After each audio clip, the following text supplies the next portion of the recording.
Hey everyone, and welcome to Business Boutique. I'm Christy Wright, and today we are talking about being authentic. Later on in the show, I get to interview Sara Doubledam. Sara is the founder and creative director of Darling Media and Darling Magazine. We're going to be talking about how she celebrates real womanhood and authenticity. I'll also be giving you some encouragement that's going to help you, hopefully, pick yourself up and dust yourself off after you've fallen short. But first, let's talk about being authentic. Hey everyone, and welcome to Business Boutique. I'm Christy Wright, and today we are talking about being authentic. Now, I'll tell you guys, this is something that I think is so important in life, in business, for you to be comfortable in your own skin, for you to be confident, but sometimes it's hard. I'll tell you about an experience I had a couple years ago where I was asked to write an article for a certain magazine. This is a professional publication. It had intellectuals and academics and kind of a conservative, elite type of audience. So you can imagine my surprise that they wanted me to write an article for them, but they wanted a long-form article, 2,000 to 3,000 words, all about starting a business. So I did. I submitted it through our publicity department, and I was a little surprised when they came back with not only feedback, but they were shocked at the tone of my writing. They said, "I can't believe she's so chatty." And I was like, "Really? Have you heard me speak or write or teach? Because that's actually my entire brand." I thought, if you don't want chatty, then you probably don't want me. Now, y'all, I'm not saying that you shouldn't adapt your style depending on your audience or depending on who you're around or what environment you're in. Sure, we should all learn and grow and try to meet people where they are. For example, when I speak at Entree Leadership, I use different stories, different examples, and take a little bit of a different tone with that audience than I do at Business Boutique. At Business Boutique, it's all women, we're all best friends. It's just a different type of vibe. But in this example, this publication obviously wanted me to be something that I wasn't. They wanted me to write like an academic, like an intellectual at this elite level with big, fancy words. And that's not how I write. That's not how I talk. That's not how I connect with people. So what they wanted was for me to be something that I'm not. Now, I'll tell you, we ended up getting to a good place where they felt like, okay, this is an article that we can put out that's still true to Christy's voice, but still meets our standards. But it was really eye-opening to me to realize how important it is to not only be authentic, but be confident in your authenticity, even when life and other people try to push you around or tell you how to be something that you're not. And if we're not careful, they will do exactly that. That's why today I want to give you 4 ways to practice authenticity in your life, to actually make sure you're not only being authentic, but staying authentic when other people try to push you around or change you or tell you you should be something else. So let's go through these 4 ways that you can be authentic. The first one is simply to be vulnerable. Now, this is not my idea. Brené Brown has really introduced this idea of vulnerability years ago with her book and her TED Talk all about daring greatly. It's a brilliant concept that as we step out in vulnerability, as we open ourselves up, not just to pain, but also to love, we're able to have deeper connections and even a deeper sense of confidence in who we really are. But you know what? Vulnerability is key to authenticity. It's hard. As an Enneagram 8, this is even harder for me. So often I want to put up this tough exterior. I've got it all together. I'm fine. But vulnerability is really key to living your truest self. Let me give you an example from many, many years ago when my husband and I were dating. It was our first Christmas together as a dating couple. And we had different expectations of how that holiday was going to go. I had the expectation that we would spend Christmas together. He had the expectation that he would go back home to Alabama and spend it with his family. He thought, we're just dating. We're not married. I should be with my family. And I thought, we're dating. We should obviously spend this holiday together. And obviously I lived in Nashville, so my family was here anyway and didn't think about him having to travel. Well, after a lot of back and forth and a lot of hurt feelings and miscommunications and trying to understand why did he think that this was such a big deal that I wanted him to be in Nashville, and why did I think that he should be in Nashville, and all this back and forth, finally, I decided to be vulnerable. I decided to share with him why it was so important to me that we spent this holiday together. I said, you know what, Matt? It's really not about Christmas. It's really not about celebrating the holiday or you being here. I said, it's about feeling like I'm a priority in your life. Because when you tell me that you're going to go to Alabama and not be here for the entire Christmas holiday, and I'm your girlfriend and we're serious, it makes me feel like I'm not important. And that hurts my feelings because you're really important to me. That moment was a breakthrough in our conversation. It was really a breakthrough even in our relationship where I realized I can be vulnerable with you, with my heart, with my true feelings, with the root of what's really going on. And then what's so awesome is he could meet me there. Instead of arguing at the surface level about who would be where on Christmas, he said, "You're so important to me. You are absolutely a priority in my life. In fact, this may be the last Christmas that I spend with my family because I'll probably spend the rest of them with you. That's why I want to go home for Christmas. But it doesn't mean you're not a priority. You're very important to me." That conversation went that direction simply because I was willing to be vulnerable, simply because I was willing to share with him my true feelings, what I was scared about, where I was hurt, what was really going on. So being vulnerable is key to being authentic, to living your truest self and being honest with the people around you. So the first step to being authentic is simply to be vulnerable. All right, now the second way to be authentic is to tell the truth. Now let's talk about this because I'll tell you, I have seen two extremes of people and I have certainly fallen in both of these extremes in my own life. On the one hand, we only want to share the good. So someone asks you how you're doing and you say, "Oh, fine, I'm doing great," when you're not doing fine. You're having a hard time, your kids were up late, your husband's been out of town, you're sick, you're struggling, and you're not fine at all.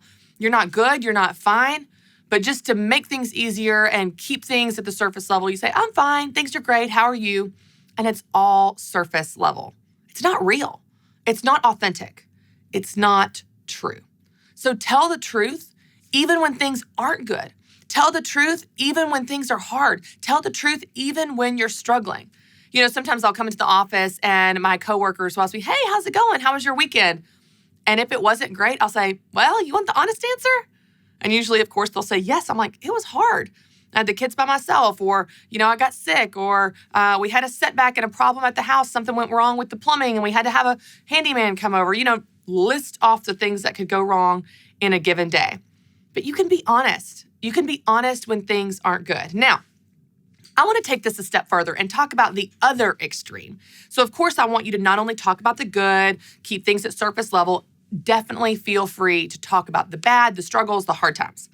However, let's talk about the other extreme as well, because one of the things that I have seen people do, especially women, and I have done this myself, we not only want to hide the bad, but sometimes we swing so far to the other extreme that we only talk about the bad. Now, that's one piece of telling the truth. When things are hard, when you're struggling, share that. Don't feel like you always have to say fine and good and keep things at the surface level. Now, there's another trend that I have seen people do, especially women, and I have done this myself time and time again.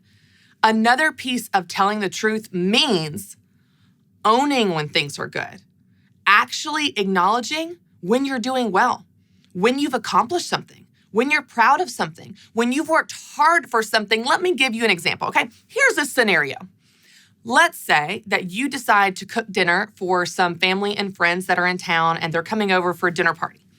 And they're sitting around the dinner table and everyone is just loving the meal that you cooked. And they say, "Oh my gosh, this meal is delicious. It is so good. You are such a good cook." And you respond, "Oh, it was nothing. It took 2 seconds. I just threw it together, just a sprinkle and a dash, no big deal." No, it didn't. You have been slaving over that stove for 9 hours. It took 47 ingredients from a Pioneer Woman recipe that you know is not easy that got to that meal that was so good. So when you get a compliment about your meal or your dress or your project or your business or your work or how clean your house is or how cute it's decorated or how well-behaved your children are, do not dismiss that compliment. Do not say, "Oh, this old thing. Oh, this old thing I've had in the closet. Oh, the house. Oh, I just threw it together. Oh, this meal, it took no time." When you dismiss compliments, you're not only dismissing your own sense of confidence in that moment, you're also dismissing the truth. You know that you worked hard on that house. You worked hard on raising those children. You worked hard on that meal, and you bought that dress because it does look good, dang it.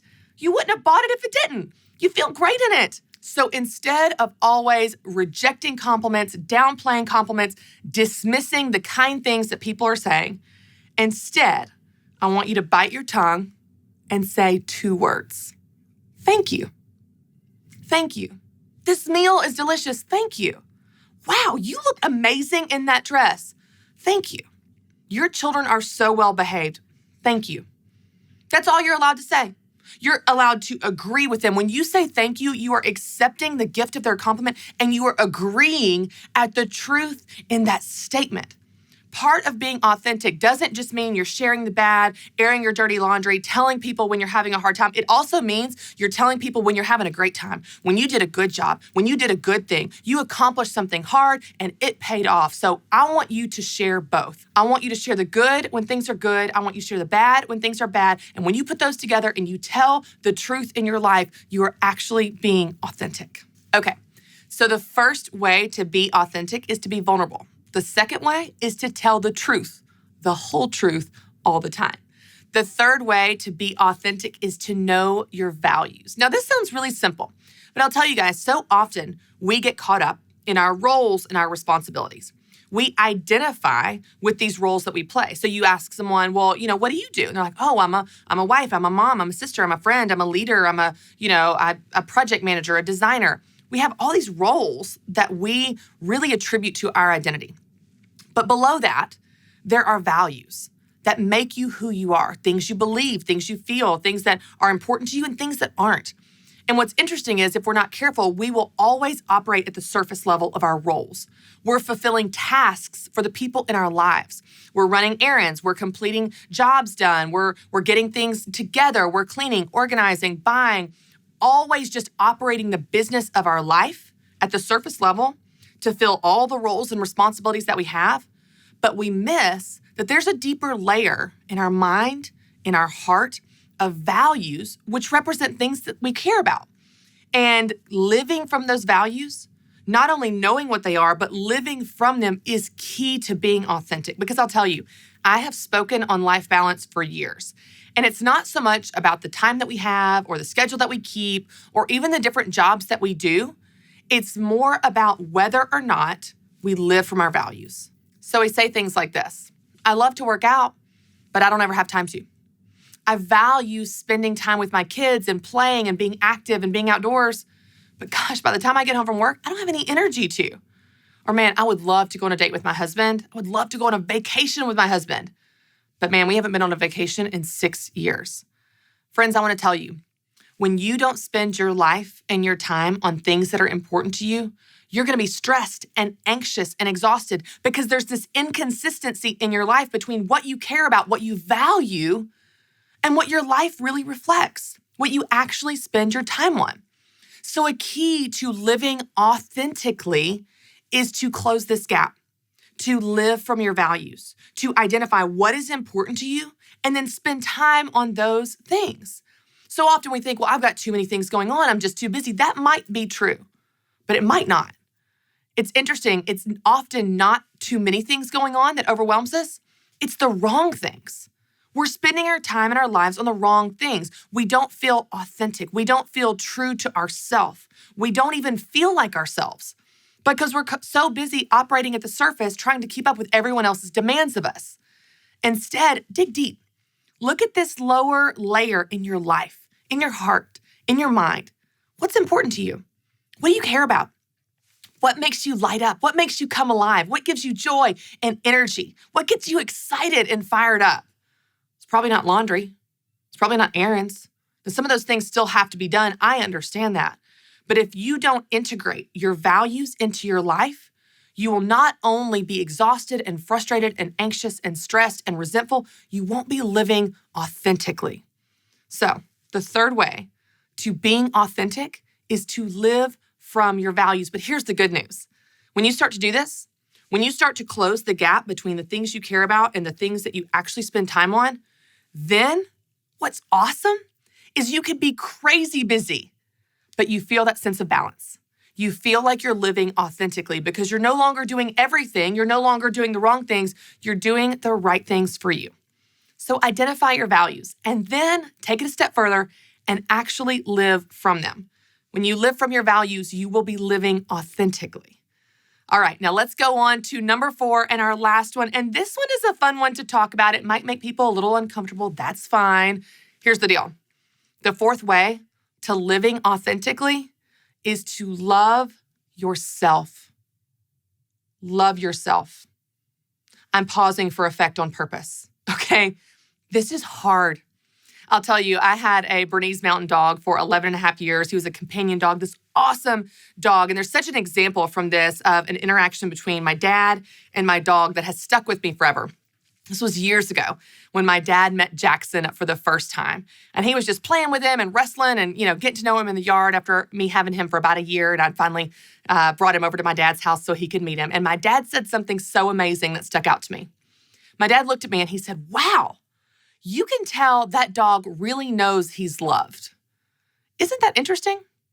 He didn't say that dog is so loving. He said that dog knows he's loved. Because the truth is, we can't offer something we don't have. And we can't lead others where we are not. If you want to love people in your life, sister, you better love yourself first.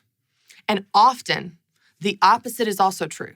The reason we're so hard on people in our lives is because in our mind, we have this ongoing narrative where we are so hard on ourselves. It's amazing how we will spend our entire day, from the moment we wake up to the moment we go to sleep, beating ourselves up about how we look, how we dress, how we keep our house, how we parent our kids, how we failed over here and failed over there, and she's better and she's cuter and I'm not enough, all day, every day, and it's exhausting. That narrative is mean. It's exhausting and it's heavy. And I want you to know that that is not what God says about you, and that is certainly not the life that God has called you to live. I love how the Bible says, love your neighbor as yourself. The implication there is that you actually love yourself. So you've got to love yourself. You can't love others if you don't first love yourself, that you value yourself. I love how Brené Brown says, talk to yourself like you would someone you love. Love yourself. If you want to be authentic, you need to love the person that you live with all day, every day. That person that looks back at you in the mirror, that person that you are going to spend your life with more than anyone else. The person you're going to spend more time with than anyone else. The person that makes everything in your life possible.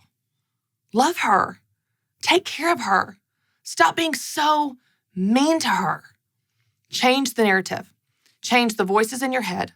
Change the things you say about yourself and to yourself and believe about yourself. Instead, I will give you a really practical tip here. If you struggle with self-doubt and a lack of confidence, and you struggle with these thoughts and these narratives, which we all do, I just want to encourage you to go to your Bible, because God has some amazing things to say about you. He said he delights over you with singing. He knit you together in your mother's womb. He will move heaven and earth for you, that he chose you, that he loves you, that he gave you gifts, that he sent his son to die for you. That's what God says about you. He will leave the 99 for you. You are precious in his sight. You are valuable in his sight. I want you to take those thoughts and replace what you have in your mind with those thoughts. And I promise you, it's a lot easier to love others when you not only love yourself, but you realize how loved you already are. All right, y'all, let's do a quick recap of 4 ways that you can be authentic. Number 1, be vulnerable, share your true feelings. Number 2, tell the truth, the good, the bad, and everything in between. Number 3, know your values and live from them. And number 4, love yourself. If you do this, you will be on your way to living a much more authentic life. Hey guys, I'm Christy Wright, and welcome to our weekly coaching tip. I want to give you a tip today that's going to help you make more money without necessarily hiring people or even working more.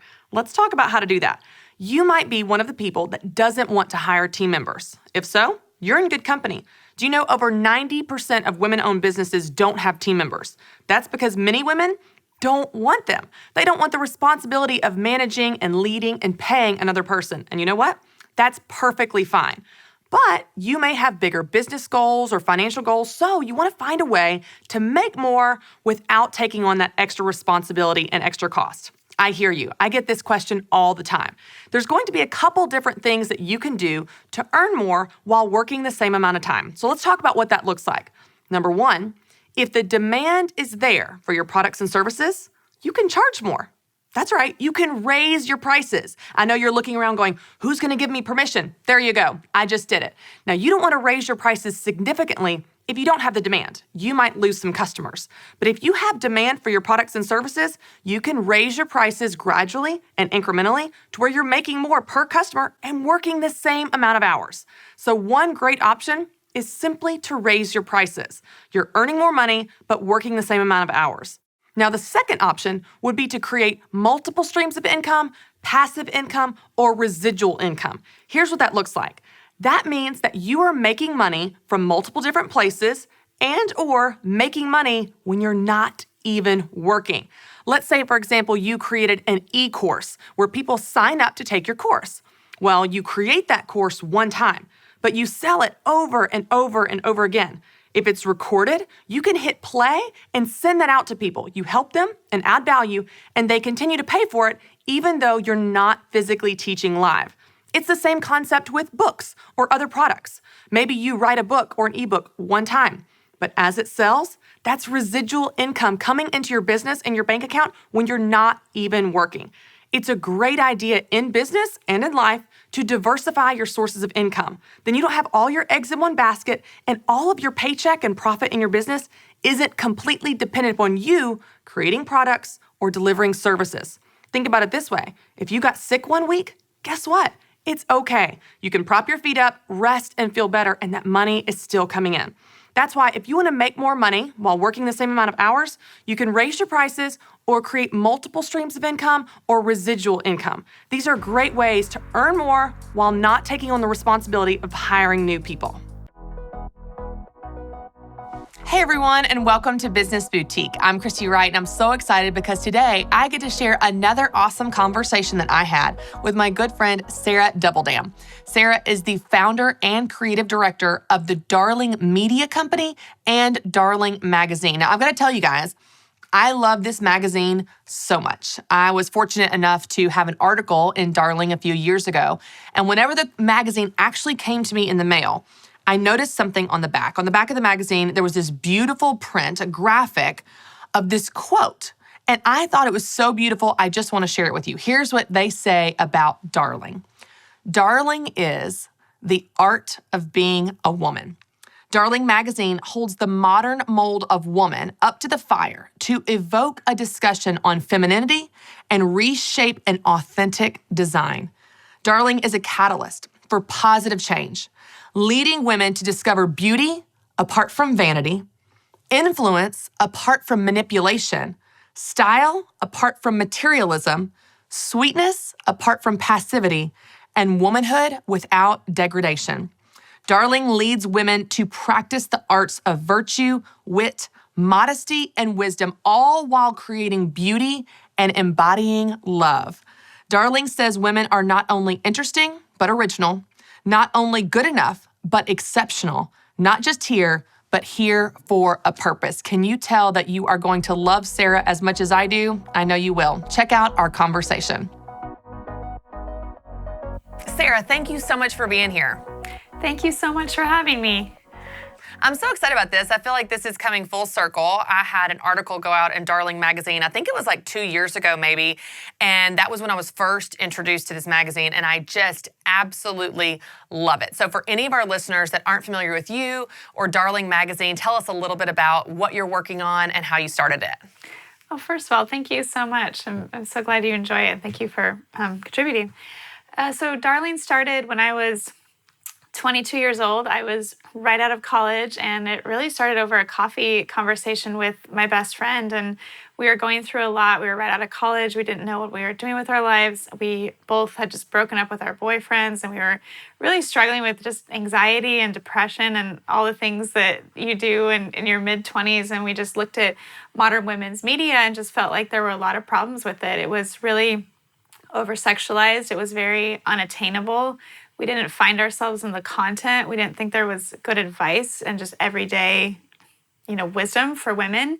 So we said, let's start our own magazine. Let's start something that is, has a full picture of beauty and doesn't Photoshop women's bodies and shows all different ethnicity and sizes. Let's start a conversation around, what it means to be influential without manipulative, and beautiful without being vain, and kind apart from being passive, and, sweet without, or strength apart from being competitive, and just being, a beautiful, full, healthy woman. So we started by writing our mission statement that really encapsulates a lot of what I just said, and we put our idea on Kickstarter, actually, and we were one of the first women's led companies to be on there. And Kickstarter ended up featuring us on their homepage on their first day, and they said, this is one of the freshest media companies and just ideas that we've heard for women in a long time. And we ended up going over our $15,000 goal in 3 days. And so that's really what kicked off the whole thing. I love it because this all started as an idea, and it really started with a problem that you saw in the marketplace, or a gap that you identified. And so many people see those gaps every single day, Sara, and they're like, someone should do something about that. And you guys actually did. The mission statement and the whole writing on the back of each of your magazines that I remember seeing years ago is such beautiful writing. And it's one of those things that draws you in and goes, yes, this feels right. This is true. This is good. This resonates with my values. And so that's one of the things I just love about this magazine. Now, you guys have on your website an actual list where you compare Darling to other magazines and mainstream media magazines, where you say, here's how we're different. And so let's talk about that. Let's talk about why you guys decided to do that, especially so explicitly. And then also, how has that played into your success? Because you're swimming upstream here. Like, in the media world, you're doing something very different. So talk to us about what that experience has been like. Right. The reason we did it so directly is because a lot of people have a hard time, identifying the problem or the thing that they're experiencing with the culprit, especially even, when you talk to a man and you reveal those things to them, they're like, oh my gosh, I can't believe my daughter is being exposed to all these things I didn't even know, or I didn't even notice. And I think that when you make it really black and white, people are able to see, or they recall, titles they've seen on magazines that are really degrading to women, or imagery of women constantly being over-sexualized, or things being too expensive that they can't ever afford, or just really straight up bad advice that they had gotten off of media. So we really, have these two dichotomies of saying, this is what magazines are saying to women, this is what we say to women, and really trying to align with what we believe is true, and points back to the true worth of every woman, and that every woman is beautiful. And the main differentiator that we had starting out was that we decided not to Photoshop women's skin and bodies. And we were really one of the very first magazines ever to do that. And we had a lot of people that didn't want to work with us. We had, modeling agencies saying, you can't use our models because they want to be Photoshopped. We had celebrities saying, we'll pass on this interview. We had a lot that said yes, which we're grateful for. Some early on, like Olivia Wilde and Kristen Bell, women that have been leading the charge even now with, really great change in conversations. But it was definitely swimming upstream for a long time, but we feel like we've been really instrumental in leading the movement towards no Photoshop. Now you see Target taking a stand, not Photoshopping, having all sizes of women in their advertisements. You see Gap having body diversity. You see CVS putting warning symbols on packages that have been retouched. And so it's really, the tide has changed, and we've really been instrumental in that. And so that's what, sometimes you have to do that when you know what's right, and just trust that it's the right thing, and it's the truth thing, and it's the good thing that's actually uplifting people, and those type of ideas spread. I love that. And it really is so true, because when you're a pioneer in a space, when you're leading the charge, you're leading because you're out in front, you're doing something that hasn't been done before, at least not in that way, then you're going to get pushback. You're going to get all these people go, oh, no, here's the status quo. Here's the way we do it. We don't do it this way. You can never do it. And you're going, I am doing it. Thank you very much. Right. Sara, this really is so near to my heart, because a quick backstory that you may not know and our listeners may not know, I was an advertising major in college. And so I've always been really creative. I'm great at writing ad copy and coming up with a design. So I thought, upon graduation, I would move to New York and work at an ad agency. And then our senior year, one of the required classes before you graduate is advertising ethics. And we watched a documentary super old in the world of media. It was like in the 80s, 70s or 80s by Gene Kilborn, and it's called Killing Me Softly. And the whole documentary is about advertising's effects on women. And this absolutely transformed my ideas around advertising. Wow. And I'm sitting in this classroom and I'm thinking, I've spent my entire college going to college, sitting in class for a degree that I no longer want, for an industry I don't want to be a part of. Like, it shows advertising's effects on women. It shows how up until, age 6, little kids' self-esteem is growing, except little girls at age 6, it just plummets, and little boys keeps rising when they're introduced to advertising. And one of the stories that our professor told us, which was so poignant for me, was she said in a previous class, she had a girl, a woman in her class as a student, that for the final project, they had to kind of unpack an ad, and talk about what was good or bad about it. And the girl actually turned in a photo of herself because she was a Calvin Klein underwear model in Milan. Wow. And she turned in an ad of herself, a magazine ad, and she had everything on there circled that had been photoshopped or changed. And she said, So even crazy. I can't be me.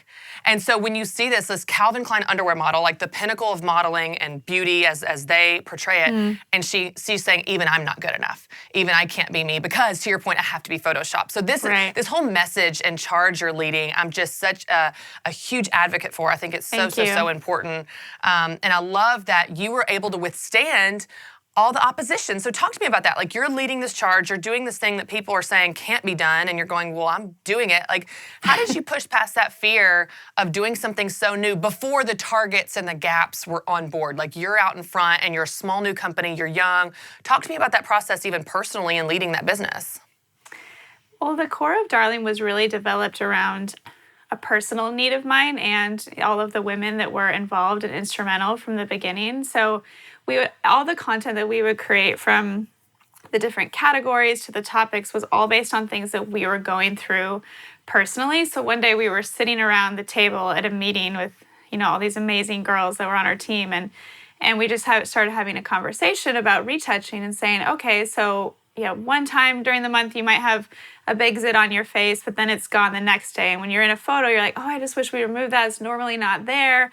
But that whole process of having things happen to your skin, or having a scar, or, having a breakout, having uneven skin tone, that's just a part of life, and it happens. And we all looked around each other and we're like, we all have something like that on our skin or on our body in this moment right now where we're sitting, and that's actually reality. And we said, if we could just get people to tap into reality and feel worthy right in the moment that they're in, versus, tomorrow when this goes away, or when I lose more weight, or when X, Y, and Z happens, then I'll be happy, then I'll be beautiful. Just getting rid of that psychology and pushing against that will be something that will resonate with people because it's resonating with us. So it was more using ourselves as a case study, saying that we would feel better, if we were looking at images like that and realize that women are just like us and have flaws in their right in this moment as we do. And so it was a part of that conversation that made us confident that if we feel this way, we feel like other women would feel this way. And I think that's the thing about creating something new or marketing in general is putting yourself in the shoes of the consumer and the other person. And if you have something that's good and it's going to make people feel better about themselves, you can be pretty confident that in time, hopefully it'll be something that will catch, even if there's a bunch of lies surrounding that specific thing. Yeah, I love that. It's funny how you talk about that, of how it just was so applicable to your friend group. I remember, I'm a content creator, so I'm always seeing stories and paying attention to themes. And I was in the airport a few years ago, and I remember walking out of the airport bathroom after washing my hands, and they have those big walls with just all the sinks and the mirrors.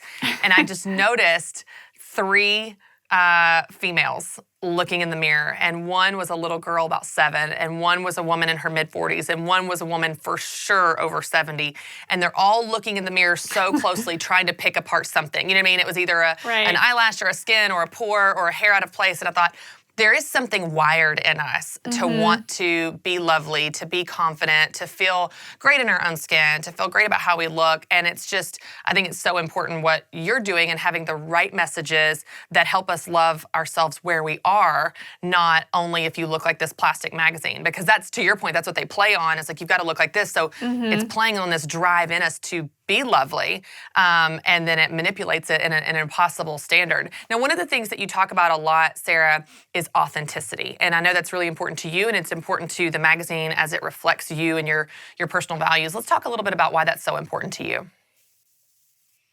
Man, I've been through a lot in my life. I really, as I mentioned a bit earlier, I really struggled with anxiety and depression to a place where, I had to go to a rehab center for it and see a bunch of doctors. And it was a very long journey of getting myself out of that. And that really just took away, a lot of the veneer of myself and just my outer perception, and just realizing that the internal conversation is really what matters. And I've worked with huge celebrities and even top Victoria's Secret models, and some of them are the most insecure people that I've ever met in my life. And that just shows that literally no matter what you look like on the outside, that you can be struggling so much internally, and that internal world is really the most important and key thing, and the only thing that matters in our life, because it's what drives us. It's what gives us all our confidence, all our joy, our reason for living. And so, creating content and telling stories out of that authentic place is really life-giving. And if you can get people to do that like we have on our platform, and from, our amazing team over the years, just being willing to go there, it just makes other people, say, oh, you too, I've experienced that as well. And people don't feel as alone. And so authenticity is so important. I mean, we see that conversation everywhere, from Brene Brown talking about, shame and putting your true self out there, and the idea of bravery, that it takes a lot of courage to be your true self is really true. But once you start to do it in small steps, then you can, you do it once and you gain more courage. You do it, and you start to realize that you can actually be fully yourself. And the more confident you are in yourself, the more people actually, they like you and they want to be your friend and they want to be around you, because you're disarming and you make them feel more human and more normal. Yeah, it's so interesting, because I feel like one of the things that I've seen, and I feel like we as a culture do this with anything, like fill in the blank with whatever the topic is, but there are things that become trendy, or there are things that, catch fire, and it seems like the pendulum just swings to extremes. So like, let me give you an example. Pre-Brene Brown, it was, we've got to look perfect, act perfect, be the perfect mom, have all these things together. Brene Brown, as an example, as a pioneer in the space, leads the charge, be vulnerable, be authentic, be yourself. And that catches fire. That really resonates with people going, yeah, I can be honest about who I am and what I'm struggling with, and other people can say, yeah, me too. I thought I was the only one that felt that way. So there's something very powerful about that. But then it seems like, and I've seen this a little bit on social media, Sara, so I want to know your thoughts. It seems like the pendulum has swung so far then that way, where it's like, well, now we're just all a big mess. We all just have messy buns. We don't shower for 4 days. We're sitting in a big messy house, and we're just all a big mess. My kids are a big mess. We're all a big mess. We're proud of our mess. We don't feel the need to get out of our mess. We're not going to be better. And it's like, no, I don't think that's it either. I don't think the message is be a mess, stay a mess. Yes, we're all imperfect, but what are your thoughts on that? Because I feel like that has been a new trendy thing, where it's like we just talk about what a big mess we all are, and we're real proud of it. Like, that's not okay either. Oh man, I couldn't agree with you more. I think it's so funny how culture does that. I feel like it goes over here, then it goes over here, and then finally it kind of, sifts down to a happy middle, which I do hope is going to happen. And I think that, a word that we talk a lot about at Darling is the word modesty. And I think that's a really misinterpreted term. People think it means, oh, you just wear a sack around all the time and you're really shameful and you don't want to show anything about yourself. But actually, modesty can be a really beautiful thing, because it's almost like a veil or a filter of respect for yourself, and not only your body, but I think your speech and the things that you show. And having a good amount of that, where it's like, what is appropriate to show the everyday stranger, is a good question to ask yourself. What is too much TMI to be sharing right now? Is this going to uplift somebody, or is it going to make them feel, really out of control or confused? And so there's some moments that should be private moments, and some moments that should be public moments. But I think it is good to celebrate when you do have things in order. Order is good, but perfection is not good and is not attainable. But showing people that you are able to, get past dysfunction, you are able to get past, lack of discipline, you are able to take care of yourself well, and to take care of your body, and to eat well, and to exercise, and to care about your body. So, asking yourself those questions like, am I trying my best without being overly perfectionistic in this area? Or am I really not trying my best? And in turn, am I disrespecting myself through that decision? So, for me, I'm a bit more private about that type of stuff on social media, but there are moments where I like to say, hey, like, business is hard, being an entrepreneur is hard, being a mom to a toddler can be really difficult sometimes, but it's not all the time, because I do like to celebrate the successes that I do make in personal growth. And so it's not about bragging, on the other hand, either, being like, look at how great I am, like this perfect glossy influencer, because that's also another thing we've still got going on, but it's finding that happy medium, or what are the things you can share, what are the things you shouldn't. And I think that should be a conversation. And, Darlene, we're hopefully trying to set some of those standards by the type of things that we show and the type of things that we say and stories that we tell. I love that. I love what you just said, too, where you said filter of respect. Like, that visual for me is just so beautiful, because you can apply that to, like you said, the words you use, the tone you take, the clothes you wear. I even just thinking about having a daughter, I'm like, oh, when she's a teenager, like, how am I going to deal with what she's going to wear? And how do I teach her the boundaries? And, even for myself, I think about it, I have these kind of unspoken boundaries of what I wear. Like, for example, if I'm going to wear a pencil skirt that's tight, it's going to be long. It's going to be at least to my knees. But if I'm going to wear something a little above the knees, then it can be flowy. I'm not going to do tight and short and tank top.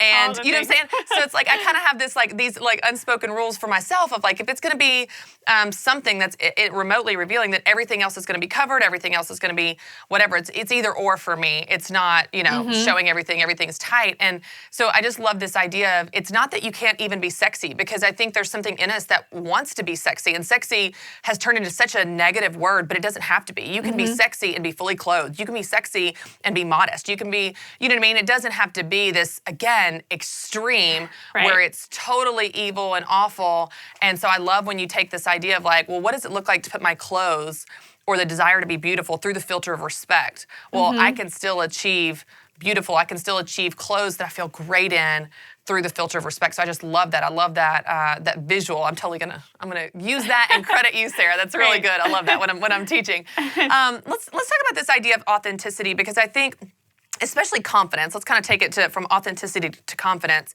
I think a lot of people either lack confidence or they have a false sense of confidence, a false foundation of confidence. And it comes from the ebb and flow of how people feel about them. And I know you have some strong feelings about this, of like the approval of others. And man, if social media doesn't just dig at that desire we have to want other people to like us, but if our confidence, or if our self-worth, or any of these things is resting on whether social media likes me today or not, you're going to be a roller coaster mess. And so let's talk a little bit about that, of how do we break free from depending on approval from others, which is dangerous and unhealthy and not a good foundation. But then at the same time, you're not going to say, it's unrealistic to say, well, I'm never going to care what anyone thinks ever again. Well, that's not realistic either. So, so kind of what does that look like in your life, and even in the women you work with, and kind of what you guys are teaching? Yeah, I think that confidence is a really interesting thing, because it all depends on how you process the world and your personality type. I know people that just don't care at all about conflict or what they say. They'll just say anything. And, for me, my personality, I'm very worried about what other people think of me quite often. So I'll post something on social media and check it 10 times, be like, did I get my grammar right? Did I say it in this right way? And so for me, I have to push myself to say, you know what, it doesn't matter. I'm just going to say it how I want to say it. So I think some people really have a strength of just putting it all out there. And some people have more of a filter where they want to be perceived, or they don't want to offend anybody. That's always my thing. I'm like, I don't want to, make anybody think this or think that. And so it really depends on your personality. But I think confidence comes from really knowing who you are and being able to celebrate that. I've really found that, a lot of the writing we've done on the Enneagram or Myers-Briggs or Strengths Finders, and I know those are really all popular right now, is actually really helpful to figure out what are my giftings? What am I good at? What are the unique things that I actually like about myself? That's a really interesting question to ask people around a dinner table. We've done that at Darling dinners before. What do you actually like about yourself? It's very easily to say, these are all, the ways that I fail or my personality traits that are annoying, but what do I actually like about myself? And listing off 10 things can be kind of hard, but learning how you're made up, what your tendencies are, how you've been since you were really young can be a really beautiful thing. And then learning to to celebrate that and crafting your life around that, letting that inform your purpose and who you are, and letting that really come from the inside of not trying to be like somebody else, being like, this is who I am and how can I find beauty and worth in this, and then just also, for me personally, a lot of just my personal worth comes from a lot of my faith and just thinking, I think that God loves me and this is what he thinks about me. I was created exactly how I am for this exact moment, for this purpose, and I can celebrate that. So going back to something deeper, like a foundation of spirituality, can be really effective as well. So we advise people to do that, as well as, only listening to the voices of people that really love you in your life can be a huge thing versus listening to all these strangers on Instagram. Who are the top 5 people that love you in your life, and listen to those voices. Or, for me, if someone's criticizing, say, my business, but they haven't built that type of business before, it's like, why would I listen to what that person is saying when they haven't even experienced that? But if someone I respect is like, I've done this before, I've built a media company, and here's my opinion, I'm like, okay, you have my ear because you've done that. So just realizing, what type of credibility are you giving people in the feedback that they're giving you as well. So yeah, really 3 things, knowing yourself and your personality, and rooting yourself in something deeper, whatever that is for you in your journey, as well as being careful of the type of voices you listen to. Those are really 3 pillars I live by personally, and that manifest themselves through Darling. I love that. I love how you said confidence is celebrating who you already are, because I think so many women listening and watching right now are like me, and they are drivers and strivers, and it's the next thing, and it's the next stage. And if I could just do this and accomplish this and make this and create this, then, which is so great to be goal-oriented. You achieve so much more in life when you have goals, and even thinking about it's the new year and it's goal setting. This is awesome. But I love that when you look at it from that perspective of confidence, that you are then chasing those dreams and chasing those goals from a place of confidence, not for confidence, not to find your confidence there, but because you already have it, not for victory, but because you're coming, especially as a believer, from a place of victory, not for love, but from love. And I love that whole perspective shift of confidence and celebrating where you are today, and from that strength, running towards the next thing. Sara, I just love talking to you. I love your heart. I love everything you've done in this space for women. We are such kindred spirits in this space of wanting women to champion each other and just be a light. And I just love that you are doing that and have done that as a pioneer, like you said, before the targets, before the gaps. You're out there on the front lines, kind of facing some criticism, but doing this and paving the way for so many big and small brands. And we're just so grateful. I know so many people watching and listening are wondering how they can connect with you and find out more about Darling Magazine, which, by the way, y'all, is just a beautiful magazine anyway. Aside from the amazing content, it's just beautiful and well made. So tell us how we can connect with you and find out more. Sure. Our website is darlingmagazine.org, and we've got a blog on there. We've got our shop, and we're launching a bunch of new events and also product, which will be exciting. And you can connect on Instagram with @Darling, or with me. I'm Lady Dubs, because my last name is Double Dam. So Lady Dubs. And you can find out, we announce everything on there, or especially sign up for our newsletter. It comes once a week, and it is just a 200-word little snippet of encouragement written by me or one of our contributors, and it's just really uplifting. You can sign up for that on the website as well. Awesome. Sara, I know you're busy, but I just so appreciate you taking some time to teach us and inspire us and help us today. Thanks so much for being here. Thank you so much. Hey everyone, and welcome to Business Boutique. I'm Christy Wright, and today I've got some encouragement for you that is hopefully going to help you pick yourself up after you've fallen short. Now, I want to give you an example of something that happened to me a few months ago, and I'm going to go ahead and warn you, I'm probably going to cry because this is still near and dear to my heart. So I was hanging out at my friend Ashley's house for a cookout. We were all celebrating, hanging out in the backyard. It was beautiful weather, and all of our friends were there. Our friends, the couples, the kids, everybody's playing in the backyard. Now, let me just paint this picture for you guys. Their house sits quite a far way back off the road, okay? So they've got a really big, long front yard. They've got a driveway that goes alongside the front yard and the house, and it wraps around to the back to a patio and a large backyard. So we're all in the back. We're all hanging out. We're eating barbecue. My husband had been watching the boys while I was eating, and I said, babe, I've got the boys. Why don't you go inside and get some food? I wanted him to kind of take turns so he could actually relax and eat a plate of food. So I'm standing in the back talking to my friends. Keep in mind, it's all pretty self-contained because the patio is behind the house and the only way to the front of the house is down the driveway, which is totally blocked with cars. So you'd have to almost squeeze between the cars and the bushes to even get out. And no one was trying. So we're all hanging out. Music is playing. The kids are playing with bubbles. Everyone is having a great time. I went to throw my plate of food away. I was talking to my friend. And the next thing I know, I see my husband running out the back door, down the side of the house to the front of the house. And as soon as I saw him dart past me, I knew what had happened. Conley had run off. Conley is my second child.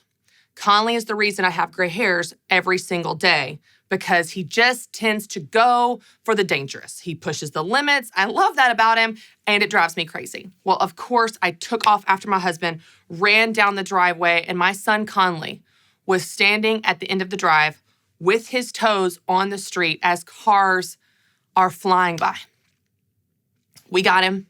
Nothing happened, but it was my fault. I was supposed to be watching him. We grabbed Conley and walked around back, but I want you to know that I cried the rest of the day. Didn't just cry, cried and just lived in this place of feeling like a failure, feeling like could have lost my son that day. It was my fault. How could I be so stupid? What must my husband think? What must my friends think? On and on and on, beating myself up about the mistake I made. Now, I want to be clear. The mistake I made is not okay. But how I lived in that shame all day was not okay either. As I was praying throughout the day, praying and crying and praying and crying, I felt God say to me, Christy, we're a team. Conley is my son too, and I'm going to help you. When you fall short, I'm going to be there. There's grace for you in your mistakes. So I just want to remind you, friends, when you have these voices in your head, when you make a mistake or you slip up and you're just beating yourself up and that broken record is on repeat of how terrible you are and what a failure you are and how you'll never amount to anything and how you'll never get it right and how bad it could have been, when that broken record is going, I want you to stop and ask yourself a question. Is this what God says about me? First and foremost, God is loving. So if the thoughts you're feeling or the words you're hearing in your mind are not loving, I promise you they're not from God. And I know that all day, every day, we've got a lot of thoughts and a lot of feelings and a lot of reactions to everyone around us. But I want you to remember that at the end of the day, the most important words that you hear, the most important identity that you take on is that you are a loved, chosen daughter of the King of the universe. He loves you, and you and I can live in that. Thanks so much for watching, and don't forget to subscribe to my YouTube channel. And if you need a little bit more encouragement in what God says about you, well, you can download my free 7-day devotional by clicking the link below.